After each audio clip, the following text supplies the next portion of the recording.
बिस्मिल्लाहिर्रहमानिर्रहीम। अस्सलामु अलैकुम वरहमतुल्लाहि वबरकातुहू। Class 9 sent text book with Mahmood. Review exercise 2, question number 2, fill in the blanks. Students, आज हम क्वेश्चन नंबर 2 को अटेम्प्ट करेंगे। पार्ट 1 है logarithm having base 10 is called dash. Log जिसकी बेस 10 हो स्टूडेंट्स, उसे हम कॉमन लॉगरिथम भी कहते हैं, आर्टिफिशियल लॉगरिथम भी कहते हैं और ब्रिग्स लॉगरिथम भी कहते हैं। तो जो करेक्ट आंसर है वो है कॉमन लॉगरिथम। पार्ट 2 है log 1 equal to 0। Students, log of 1 to any base is always 0 as any number raised to the power of 0 equals 1। ठीक है स्टूडेंट्स, पार्ट 3 की तरफ चलते हैं। Fractional part of logarithm is called dash. Students, suppose करें कि हमारे पास एक लॉग है 34.67। ये जो पॉइंट से पहले है इसे हम कहते हैं कैरेक्टरिस्टिक, और जो पॉइंट के बाद फ्रैक्शनल पार्ट होता है इसे हम कहते हैं मैंटिसा। ठीक है स्टूडेंट्स, जो फ्रैक्शनल पार्ट होता है लॉगरिथम का उसे हम कहते हैं मैंटिसा। रिपीट करेंगे, जो फ्रैक्शनल पार्ट ऑफ लॉगरिथम है उसे हम मैंटिसा कहते हैं। लॉगरिथम के 2 पार्ट्स होते हैं, एक को हम कहते हैं कैरेक्टरिस्टिक और जो फ्रैक्शनल पार्ट होता है उसे हम कहते हैं mantissa. Part 4 log base 2 of 512। Students, जैसा कि आपको ये नज़र आ रहा है यह लॉग की फॉर्म में है और हमने वैल्यू फाइंड करनी है, इसका रिज़ल्ट फाइंड करना है कि यहाँ पर क्या रिज़ल्ट आएगा। सपोज करें कि ये हमारे पास है unknown log base 2 of 512 equal to x। Students, आप जानते हैं ये बेस है और इक्वल टू के बाद जो है इसे हम पावर कहते हैं और ये इसका रिजल्ट है। 512 को जब हम फैक्टर्स करेंगे, इसके जब हम पार्ट्स करेंगे, 2 2 ज़ा 4, 2 5 ज़ा 10, 2 6 ज़ा 12, 2 1 ज़ा 2, 2 2 ज़ा 4, 2 8 ज़ा 16, 2 6 ज़ा 12, 2 4 ज़ा 8, 2 3 ज़ा 6, 2 2 ज़ा 4, 2 1 ज़ा 2, 2 6 ज़ा 12, 2 8 ज़ा 16, 2 4 ज़ा 8, 2 2 ज़ा 4, 2 1 ज़ा 2। ठीक है स्टूडेंट्स,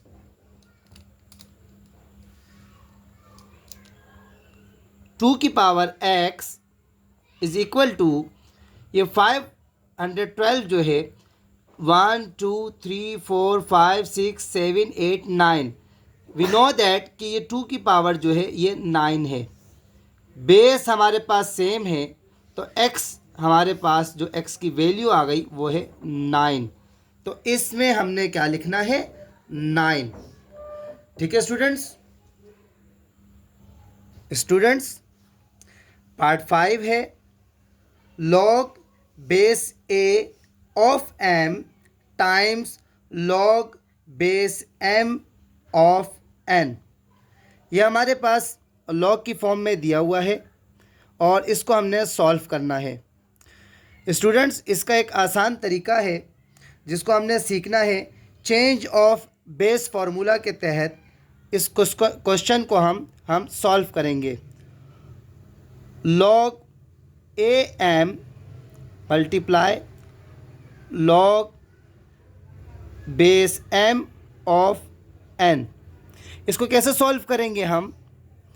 ये जो बेस a है हमारे पास, इसे हम डिनोमिनेटर पे लिख देंगे लॉग बेस a और ये भी जो हमारे पास बेस है इसको हम डिनोमिनेटर पे लिख देंगे और न्यूमरेटर पे हम लिखेंगे log m। यहाँ हम लिखेंगे log n। स्टूडेंट्स जैसे आप देख सकते हैं log m ये दोनों आपस में डिवाइड हो रहे हैं, क्रॉस हो रहे हैं, तो इसको हम क्रॉस कर देंगे तो हमारे पास न्यूमरेटर पे log n बच जाएगा और डिनोमिनेटर पे रिमेनिंग है हमारे पास log a।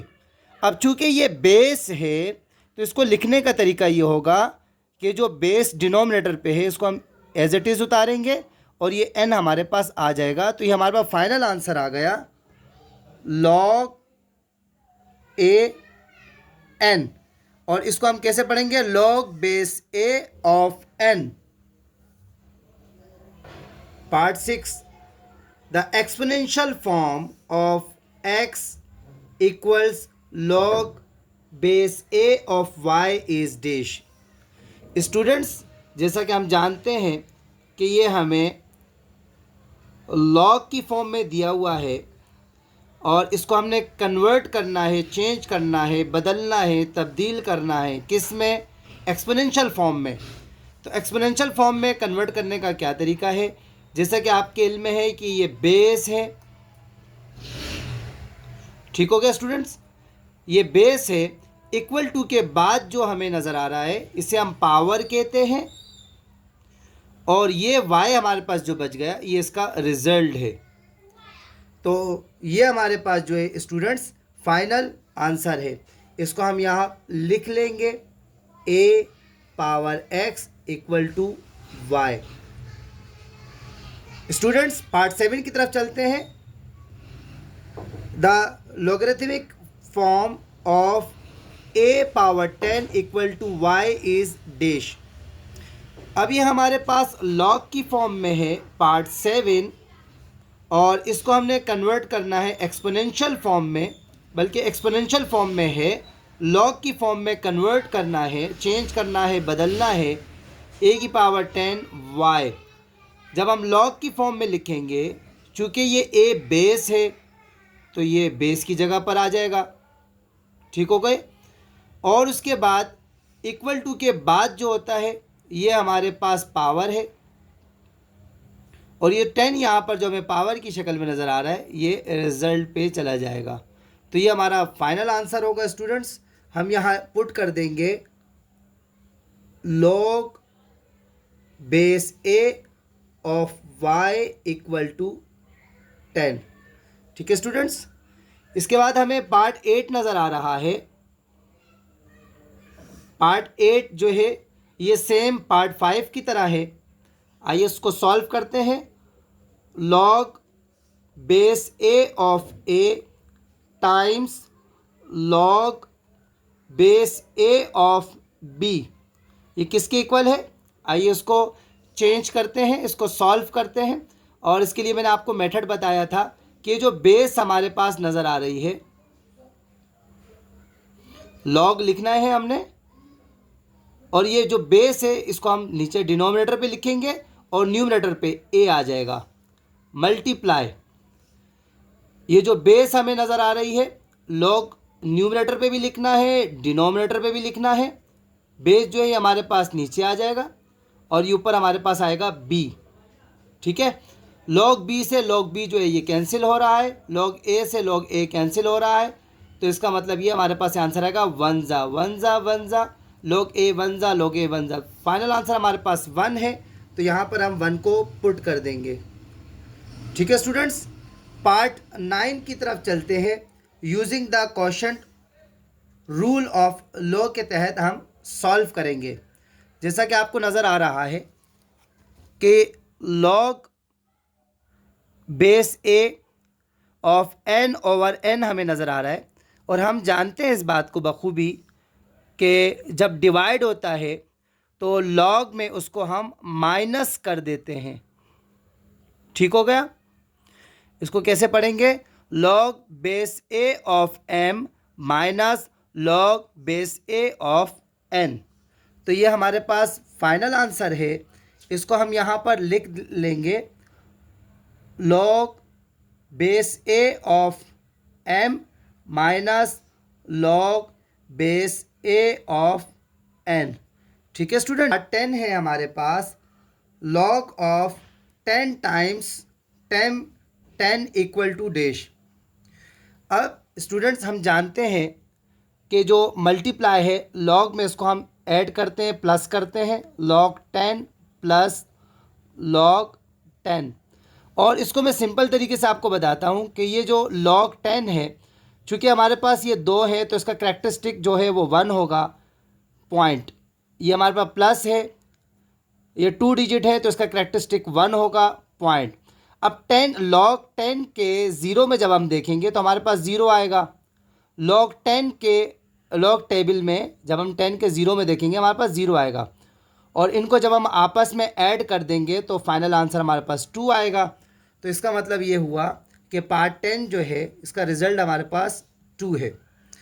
पार्ट 11 है हमारे पास, if b is greater than 0 then log base of 1 equal to dash. Students, we know that log of 1 to any positive base is always 0. That's why the final answer is 0. Students, हम जानते हैं कि किसी भी base को अगर हम लेते हैं, जैसे हमने 5 ले लिया, इस बेस के ऊपर अगर हम पावर 0 लगाते हैं तो हमारा फाइनल आंसर 1 आएगा। अगर हम 10 ले रहे हैं बेस और इसके ऊपर 0 लगाएंगे तो हमारे पास 1 आएगा। ठीक होगी, तो इसका जो फाइनल आंसर हमारे पास है वो 0 है। पार्ट 12 है, suppose log base of x is equal to 5 बार 0.2374 then its characteristic is dash.